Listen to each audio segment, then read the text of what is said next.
What's up, guys? My name is Zach, and today I am driving a 2023 Ford Bronco Outerbanks. Up front is a 2.7-liter turbocharged V6, and down below is a 10-speed automatic transmission. Now, I am super excited to be driving this Ford Bronco because this is my first time doing a full review of the four-door, full-size modern Bronco. I actually rented one of these in Key West earlier this year, or actually in Miami, to drive to Key West, and so I gave my quick thoughts on what it was like to spend a couple days and drive 500 miles in one. But now this is the full review. We're going to talk about all of the interior, exterior, and drivetrain goodies, so I think this will be a good one. But if you would like to submit your own vehicle to be reviewed by me, you can head on over to my website, zachpradel.com/submit. It's a quick and easy submission form, takes under a minute to fill out, and I come out to you. But let's get back to that 2.7-liter V6 with the help of two turbochargers. Well, it's a fantastic engine, and it is the upgraded engine for the Ford Bronco. Now, you can get it with the 2.3-liter turbo inline 4,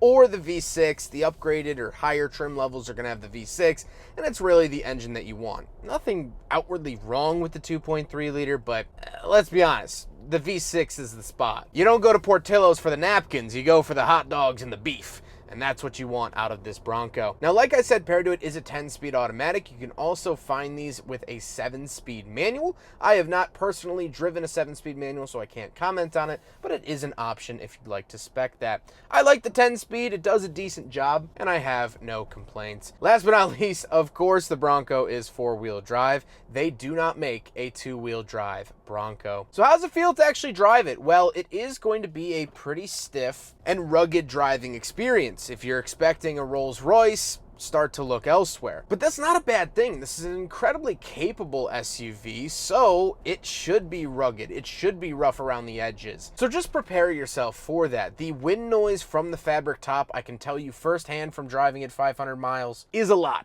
It's pretty noisy. So the owner actually has a hardtop on the way. Fuel economy, because I can talk about that, the same engine and transmission. Here's the picture showing that. That's all the mileage I did in that Bronco. Same engine, same transmission, so I would assume that the 2023 would get in that ballpark. With that stuff out of the way, let's talk about the interior. Well, in front of me, I do have a physical gauge along with a digital screen. I think this does look a little bit cheap, but I'm okay with that. I can look past it. Off to the left, I do have my speedometer and coolant temperature. Love that that's physical. And then in the center, I get my digital screen that I can customize. Luckily, Ford in all of their products is very, very good about the amount of information that they give you in the gauge cluster. So I can look at a bunch of different things, keep my eye on what I want to keep my eye on, and I like that customization. On the steering wheel, on the left, I do have my adaptive cruise control options. That works really well.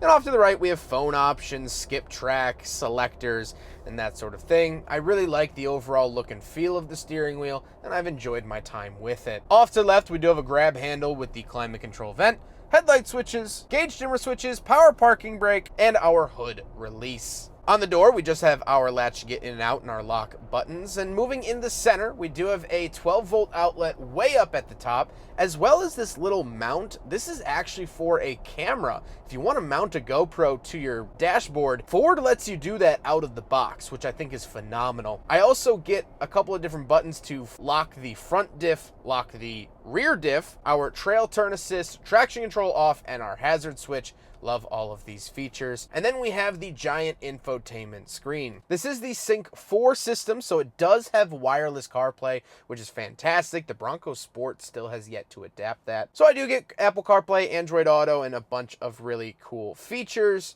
I do get zone lighting, which was also found on the F-150 that I had as a press loan not too long ago. But that's pretty much it. It's pretty simple, although this is the upgraded size of screen. This is the bigger screen offered, and I really, really like that. It adds a little bit more of a premium feel to the interior of the Bronco as opposed to the smaller screen. Then we have a couple of buttons. So we do have a camera button, which is very nice. We can look at our 360 bird's eye camera, just the push of a button. Tune, volume, and then of course our climate controls. We get dual zone climate, heated seats, heated steering wheel, max AC, all of the goodies there. Moving down the center console, we do have a USB-C and USB-A. Love that they give you both.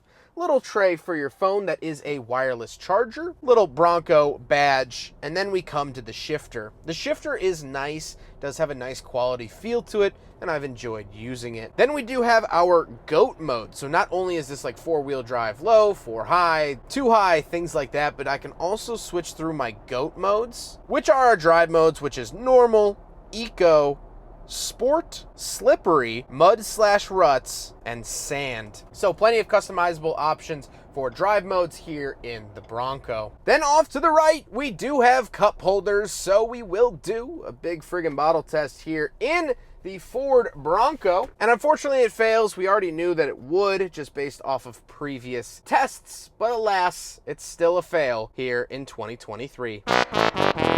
Then we do have our power windows off to the left and our power mirrors. Just like a Jeep, because you can take the doors off, they leave those switches in here, so they're less likely to break. Then we do get a center console, nothing really too crazy of note in there. And then we have to talk about the seats. They are heated, power, and they are decently comfortable. I have been enjoying my time in them. I like that they're leather and not cloth. Helps classen up the interior ever so slightly.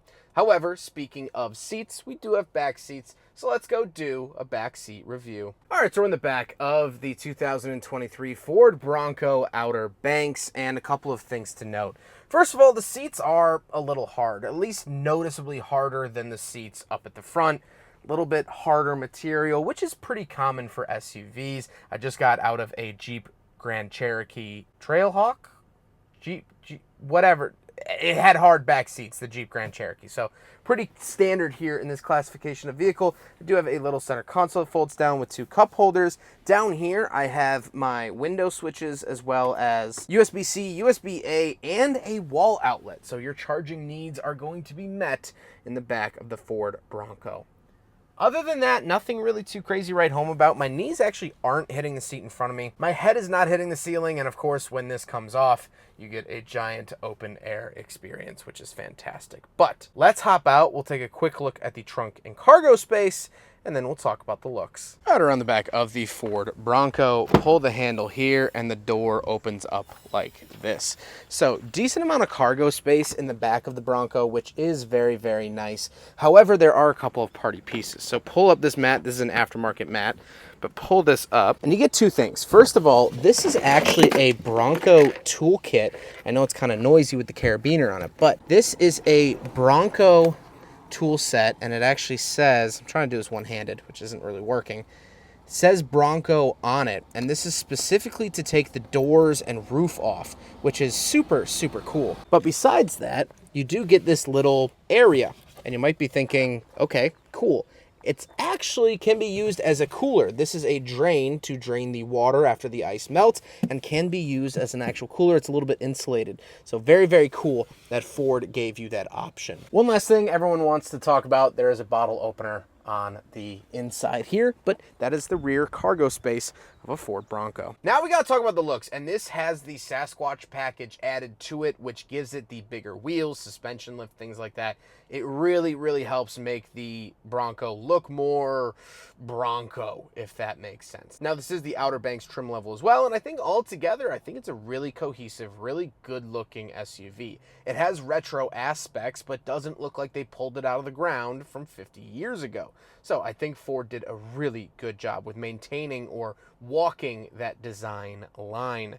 However, with all of that being said, let's get on to my final thoughts. What do I think driving a 2023 Ford Bronco Outerbanks? Well, I have to say, first of all, I love the 4-door. I think for me personally, I would buy a 4-door as opposed to the 2. I have driven the 2-door before, and I'll show some images of it here. I just happen to prefer the 4-door. I think it's more user-friendly and usable. I've also spent a lot of time in Ford Broncos in the past. I keep bringing up that one I rented in Florida, and going over 500 miles, I really grew to love the Ford Bronco. I really, really enjoy this chassis and platform, and I think the reason for that is that it opens up so many avenues that were previously closed by driving a more economy vehicle. The Bronco is ready for whatever you want to throw at it. You can take the doors and top off and have a great day at the beach. You can also close it up and drive it through the winter. You can take it out on a crisp morning and go get some breakfast. You got plenty of storage, plenty of cup holders. You need to pick up some totes for your brother, sister's child, son. You can fit it all in the back.